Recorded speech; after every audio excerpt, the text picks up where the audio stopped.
America में Trump के tariff ने भारत के कारोबारियों की चिंता बढ़ा दी है, लेकिन कानपुर के कारोबारियों ने इसका काट खोज लिया है। अमेरिका को निर्यात पूरी तरह से बंद कर दिया गया है। अब कारोबारियों के लिए बाना रीजन सहारा बन गया है। इन देशों में भारतीयों की भी संख्या काफी अच्छी है। अमेरिका में ट्रंप के टैरिफ ने भारत के कारोबारियों की चिंता बढ़ा दी है, लेकिन कानपुर के कारोबारियों ने इसका काट खोज लिया है। अमेरिका को निर्यात पूरी तरह से बंद कर दिया गया है। अब कारोबारियों के लिए बाना रीजन सहारा बन गया है। इन देशों में भारतीयों की भी संख्या काफी अच्छी है।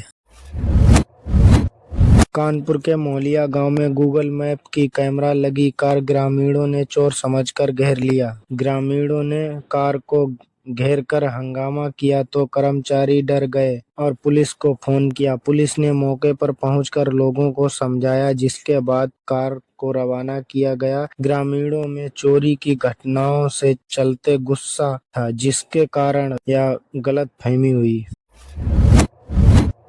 बिल्हौर के बीराना गांव में दो महिलाओं ने एक घर में घुसकर मासूम बच्चे के गले में हंसिया लगाया और उसकी मां को डंडा मारकर बेहोश कर दिया। इसके बाद वे गहने और नकदी लूटकर फरार हो गई।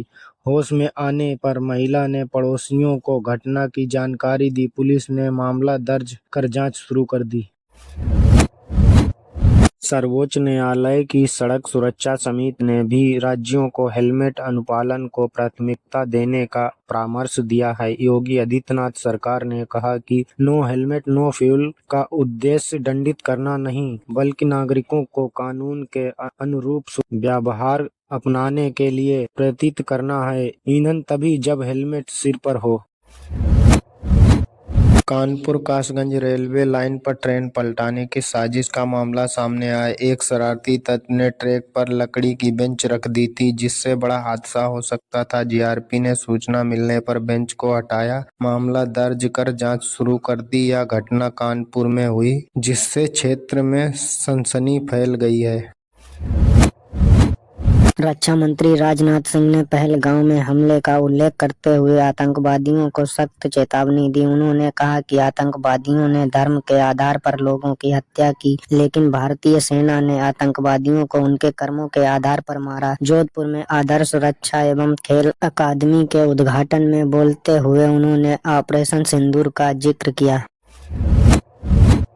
मुख्यमंत्री योगी आदित्यनाथ का संकल्प, हर हाथ को काम, हर युवा को सम्मान, अब नई उड़ान भरने जा रहा है। सीएम योगी की पहल पर राजधानी लखनऊ के इंदिरा गांधी प्रतिष्ठान में 26 से 28 अगस्त तक आयोजित होने वाला 3 दिवसीय रोजगार महाकुंभ 2025 प्रदेश के लाखों युवाओं को नौकरी और रोजगार के अवसर प्रदान करेगा।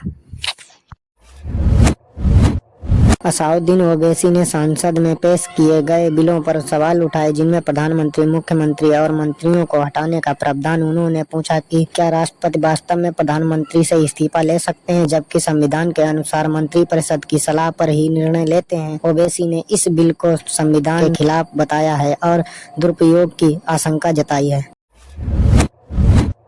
मथुरा जंक्शन रेलवे स्टेशन से एक मासूम बच्ची का अपहरण करने वाले आरोपी को जीआरपी ने गिरफ्तार कर लिया है। मध्य प्रदेश के जबलपुर निवासी आनंद की 1 वर्षीय बच्ची सरस्वती को आरोपी सतीश ने अगवा किया था। पूछताछ में पता चला कि आरोपी की पत्नी का 4 बार गर्भपात हो चुका था, इसलिए वह बच्चा चुराता था। आरोपी को आगरा कैंट खैरैया पुल के नीचे गिरफ्तार किया गया। यूक्रेन का रूस पर घातक हमला, न्यूक्लियर प्लांट के पास किया ड्रोन अटैक, स्वतंत्रता दिवस के दिन ही कर दी कार्रवाई। इनकम टैक्स नया कानून अधिसूचित, अगले साल अप्रैल से लागू, छोटे टैक्स पेयर्स को मिलेगी सहूलियत। वाहन की बिक्री पर बीमा पॉलिसी ट्रांसफर के नियमों में बड़ा बदलाव, लोगों को मिलेगी राहत।